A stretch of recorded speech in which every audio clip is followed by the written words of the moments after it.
pagi hari ini kami akan hidup kembali oleh firman-Mu, karena firman-Mu adalah kehidupan. Biarlah firman-Mu itu Tuhan menjadi batu penjuru untuk menyusun kembali kehidupan kami, langkah-langkah kami. Hidupi kami dengan firman-Mu, maka kami akan hidup. Dalam nama Yesus Kristus, haleluya, amin.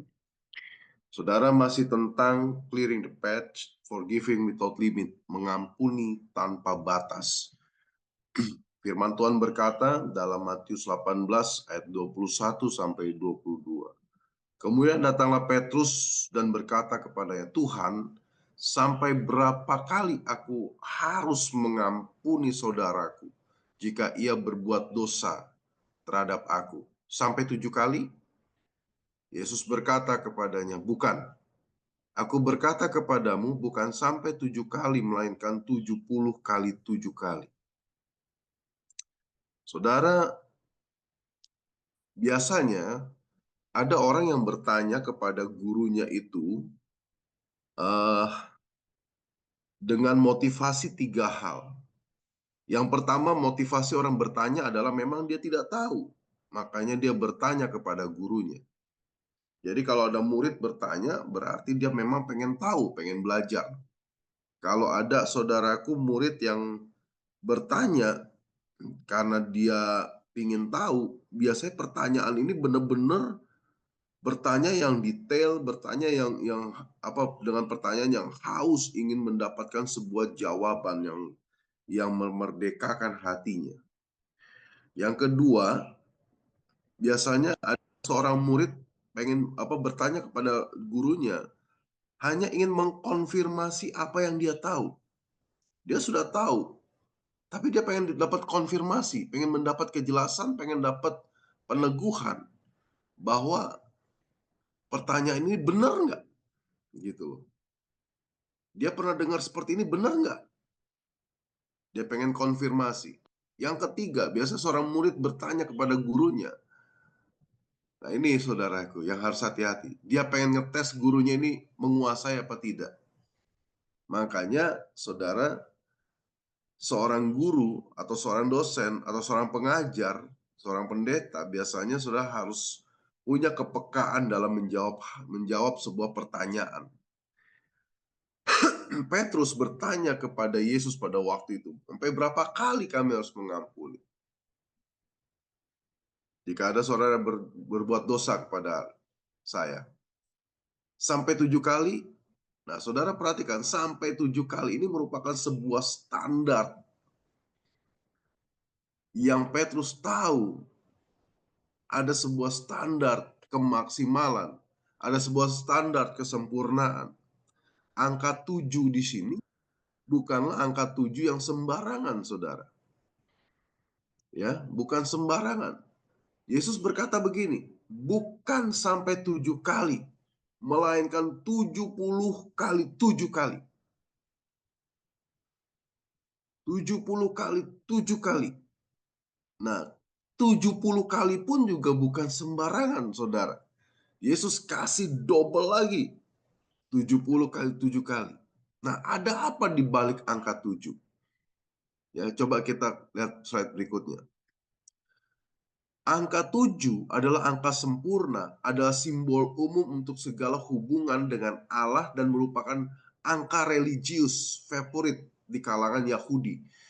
Nah, angka 7 ini juga melambangkan perjanjian kekudusan dan pengudusan.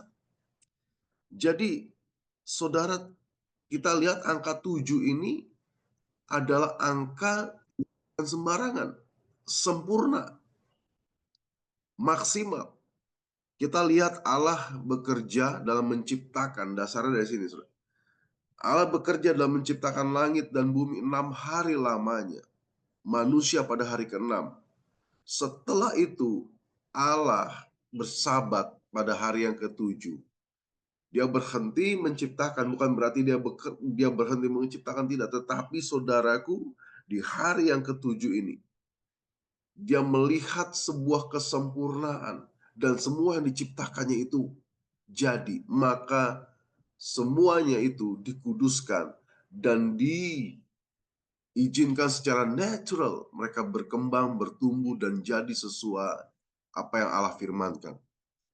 Jadi dalam tradisi tindakan saudaraku, bangsa Israel selalu menganggap angka 7 ini adalah angka sempurna adanya. 7 merupakan angka dalam sebuah pekerjaan itu bekerja dengan baik. Amin. Nah, dalam tradisi tindakan pendamaian dan pentahiran pun diselesaikan dengan 7 kali percikan dalam darah anak domba. Nanti kalau saudara lihat di kitab Imamat dan uh, Ulangan saudara. Ya, dalam tradisi pendamaian orang ditahirkan itu sudah dipercikan 7 kali dengan percikan darah anak domba. Begitu juga dengan tradisi Israel. Setelah 7 kali 7 tahun atau 49 tahun, maka tahun ke-50 akan menjadi tahun Yobel, di mana terjadi pembebasan total bagi mereka yang menjadi budak atau mengalami perbudakan. Jadi nggak bisa selamanya orang diperbudak. Ya, tetap saudaraku ada pembebasannya. Kapan itu? Setelah 7 kali 7 tahun. Jadi saudaraku, perhatikan baik-baik. Dalam hitungan hari Israel, setelah 7 kali 7 hari, 49 hari, itu juga adalah hari ke-50, hari Pentakosta.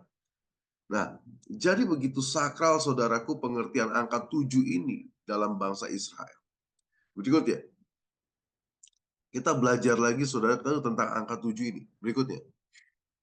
Nah, dalam Kejadian 4 ayat 15 saudaraku. Ketika Kain setelah dia membunuh Habel, maka saudara, Kain ini diusir lagi sama Tuhan untuk menggembara.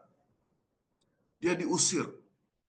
Maka hati Kain begitu terpukul. Dan dia begitu takut. Nanti kalau aku mengembara ada yang membunuh aku. Aku celaka. Nah, saudara, Tuhan berfirman kepada Kain. Firman-Nya bilang begini, sekali-kali tidak, barang siapa yang membunuh Kain akan dibalaskan kepadanya 7 kali lipat. Akan dibalaskan kepadanya 7 kali lipat. Kemudian Tuhan menaruh tanda pada Kain, supaya ia jangan dibunuh, dan oleh barang siapapun yang dibunuh oleh barang siapapun yang bertemu dengan dia. Saudara, perhatikan, siapa yang membunuh Kain akan dibalaskan kepadanya 7 kali lipat. Yang membalas siapa? Yang membalas adalah Tuhan. Tetapi saudara, dalam pernyataan ini, perkembangannya, kata dibalaskan 7 kali lipat ini turun-temurun terjadi, maka Kejadian pasal 4 ayat 23 sampai 24, saudara, keturunannya Kain mengambil standar ini. Berkatalah Lamek kepada kedua istrinya, Ada dan Zila, dengarkanlah suaraku, hai istri-istri Lamek. Pasanglah telingamu kepada perkataan. Aku telah membunuh seorang laki-laki karena ia melukai aku. Membunuh seorang muda karena ia memukul aku sampai bengkak. Sebab jika Kain harus dibalaskan 7 kali lipat, maka Lamek 77 kali lipat. Saudara, Lamek telah membunuh seorang laki-laki karena laki-laki itu telah melukai dia. Membunuh seorang muda karena telah memukul sampai bengkak. Nah, jadi di sini ada pertikaian Lamek dengan beberapa orang. Kehidupannya nggak beres. Di satu sisi dia takut. Dia takut keturunannya ini juga akan dibantai oleh keturunan orang-orang yang dia sakit. Ya. Jadi dia dendam ini diwariskan. Dendamnya ini diwariskan kepada keturunannya. Dia panggil istri-istrinya. Ya, aku telah membunuh orang. Jadi kalau nanti ada yang menghancuri keturunan kita, dia harus dibalaskan. Nah, saudara, perhatikan baik-baik. Harus dibalaskan 7 kali lipat. Jadi dendamnya tersirat di balik angka 70 kali lipat ini. Makanya saudara, Yesus berkata harus mengampuni 70 kali 7 kali. Coba klik berikutnya slide-nya. Nah, kelakuan Kain yang jahat itu kemudian ditiru oleh keturunannya, yaitu Lamek. Dekrit tentang pembalasan 7 kali lipat pada orang yang melukai Kain dikembangkan Lamek menjadi 77 kali lipat untuk pembenaran kejahatannya. Jadi 70 kali 7 bukan diartikan secara harfiah mengampuni sampai 490 kali saja. Melainkan Yesus memerdekakan. Saudara perhatikan baik-baik. Yesus menjawab Petrus dengan sebuah pernyataan, dimerdekakan dari pembalasan menjadi pengampunan. Yesus menyatakan bahwa bukan hanya 7 kali, bukan hanya sempurna, tapi 70 kali 7 kali kamu harus mengampuni. Artinya apa, saudara? Mengampuni itu tanpa batasan, sempurna tanpa batasan.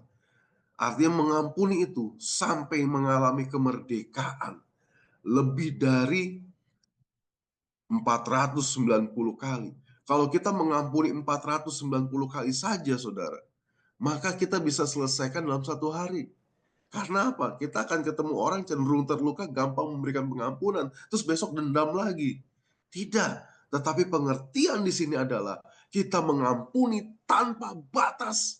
Kita mengampuni tanpa, saudaraku, perhitungan. Kita mengampuni secara luas. Kita mengampuni tidak pernah ada keterbatasan.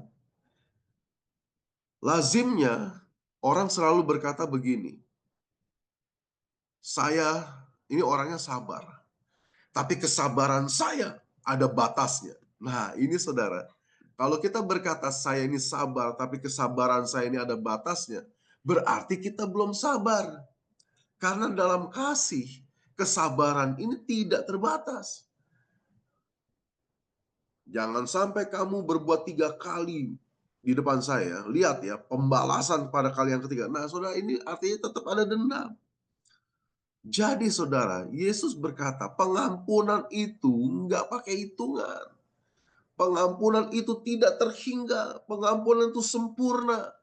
Pengampunan itu tidak ada batasan. Selama kamu hidup dalam dunia ini, kamu hidup dalam Kristus, maka kamu akan terus mengalirkan kasih-Nya Kristus, dan itu saudaraku tidak terbatas, tidak terhingga.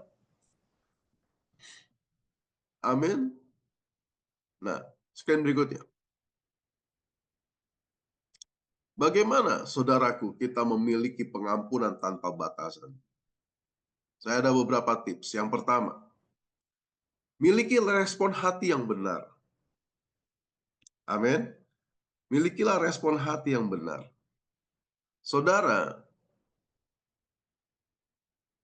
jika masalah kita tidak pernah selesai dalam kehidupan kita, apa yang mau Tuhan ubah sebenarnya?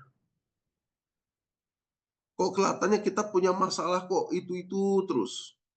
Kok kita punya masalah nggak udah-udah? Kalau masalah kita nggak pernah selesai, sebetulnya apa yang Tuhan mau ubah dalam hidup kita? Saudara perhatikan baik-baik. Yang mau Tuhan ubah bukan masalahnya, tapi responmu terhadap masalah itu bagaimana?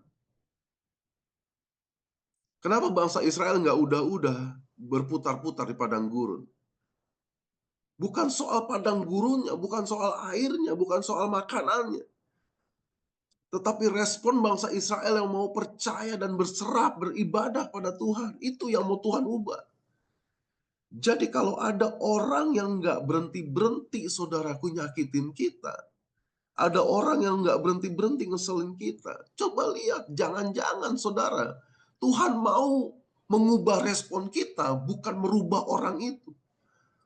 Kita capek berdoa, Tuhan ubahlah orang itu Tuhan. Tuhan ubahlah suami saya. Tuhan ubahlah istri saya. Tuhan ubahlah anak saya. Tuhan ubahlah orang tua saya. Tuhan ubahlah pendeta saya. Tuhan ubahlah jemaat saya. Tuhan selalu dituntut untuk merubah orang. Padahal ternyata yang Tuhan nantikan adalah merubah responmu.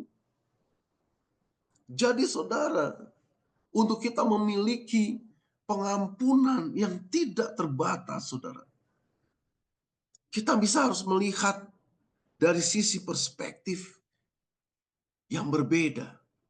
Kita punya respon hati yang berbeda. Selama ini, saudara, apa yang kita ubah? Respon kita atau masalah kita? Jadi mengampuni itu, saudara, merupakan sebuah respon yang benar dari kualitas kedewasaan rohani seseorang. Kalau kita disakiti, kita balas dendam, dunia bisa lakukan. Jadi kalau kita melayani dengan standar dunia, berarti kita masih kanak-kanak rohani. Artinya, sekalipun Anda sudah melayani, tetapi Anda terluka, Anda marah, dan Anda menghindari pelayanan, Anda keluar dari pelayanan gara-gara terluka, Anda masih kanak-kanak. Kita masih kanak-kanak. Kalau saudaraku kabur dari keluarga sebagai suami, menghindari tanggung jawab, kita masih kanak-kanak. Kenapa? Orang yang dewasa adalah orang yang bisa berespon dengan benar. Dan mengampuni itu adalah sebuah tindakan respon yang benar sebagai wujud kedewasaan. 1 Petrus 3 ayat 9 berkata begini, janganlah membalas kejahatan dengan kejahatan atau caci maki dengan caci maki. Tetapi sebaliknya, saudara lihat baik-baik, kejahatan dan caci maki itu masalah. Jadi kalau kita membalas masalah dengan masalah, maka tetap ada masalah. Nah, coba perhatikan kata tetapi sebaliknya. Tetapi sebaliknya hendaklah kamu memberkati. Nah, kata tetapi sebaliknya ini merupakan sebuah pernyataan responmu sebaliknya. Beresponlah sebaliknya. Bukan membalas caci maki dengan caci maki. Gitu.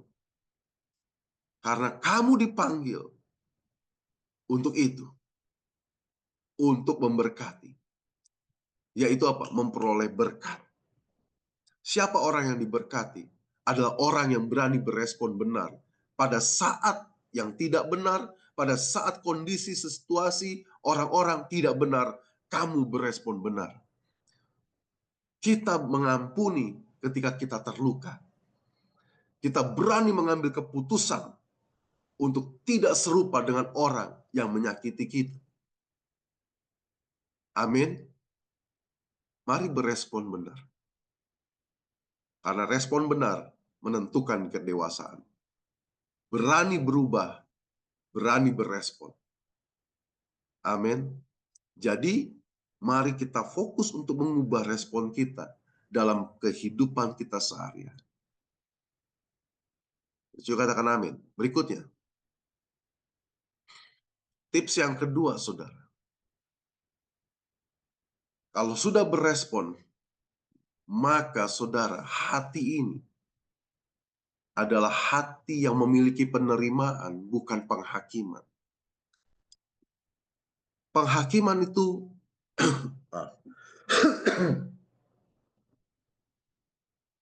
penghakiman itu miliknya Tuhan.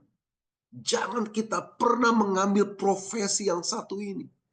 Walaupun kita menjadi seorang pengacara atau menjadi seorang hakim di dunia ini, nggak ada masalah.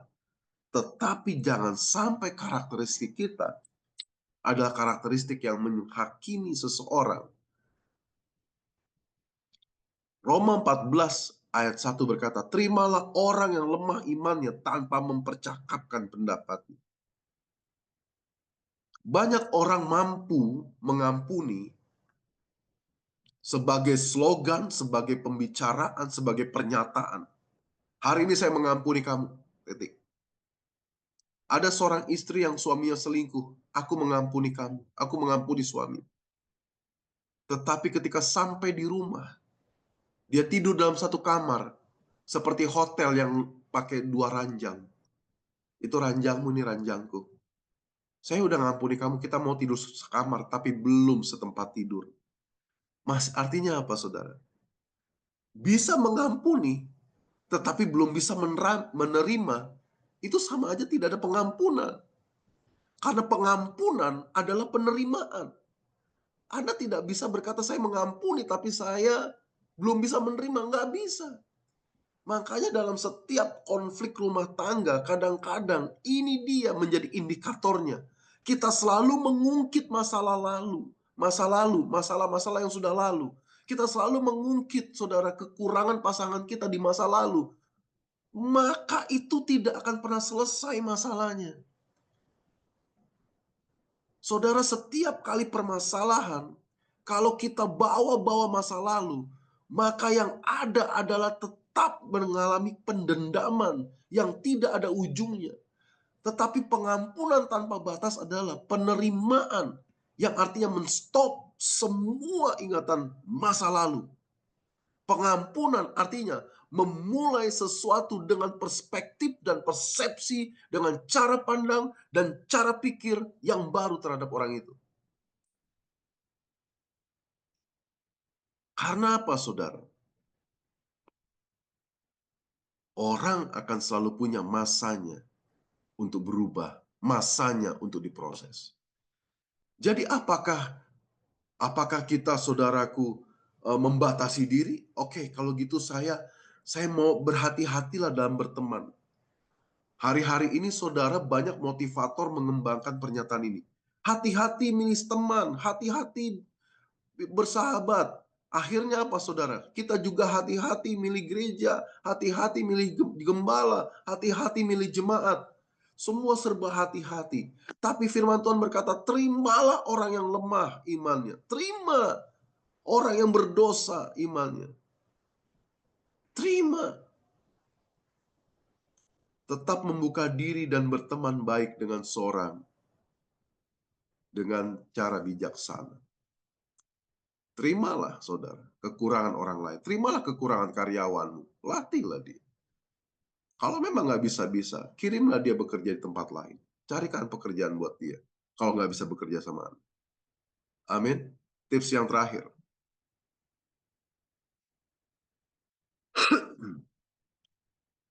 Untuk mengampuni tanpa batas, nggak bisa dengan kekuatan kita sendiri. Saudara, ada 3 hal menurut survei yang tidak bisa dilakukan dunia ini, tetapi bisa dilakukan oleh orang-orang percaya. Yang pertama, membangkitkan orang mati. Dan yang kedua, mengampuni.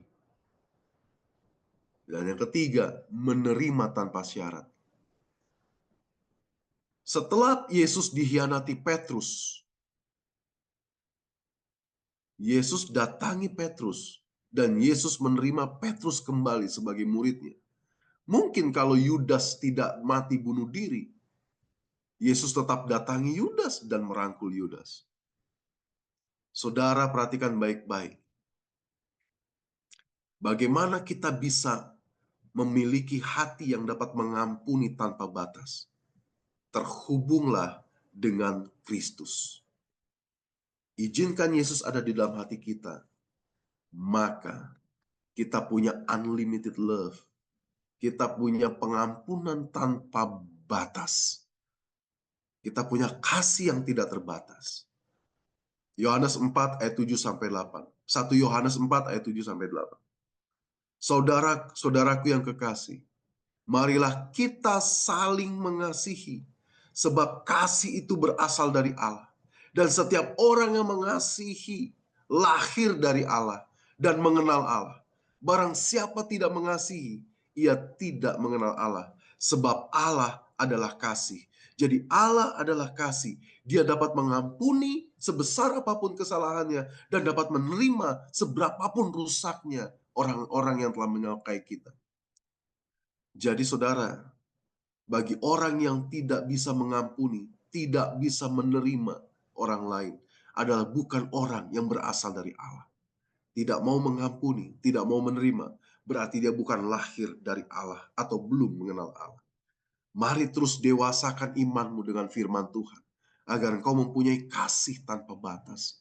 Karena dari situlah terpancar kehidupanmu. Dan firman Tuhan berkata, engkau akan mendapat berkat. Amin. Mari kita berdoa. Tuhan, berikan kami seperti hatimu, agar kami Tuhan menikmati berkat-Mu, berkat hidup dalam kasih, berkat yang tidak pernah terbatas. Terima kasih Tuhan. Di dalam nama Tuhan Yesus Kristus, kami menjalani hari ini dengan damai sejahtera Tuhan. Engkau yang memampukan kami mengasihi, Engkau yang memampukan kami mengampuni. Dalam nama Tuhan Yesus Kristus, haleluya, amin.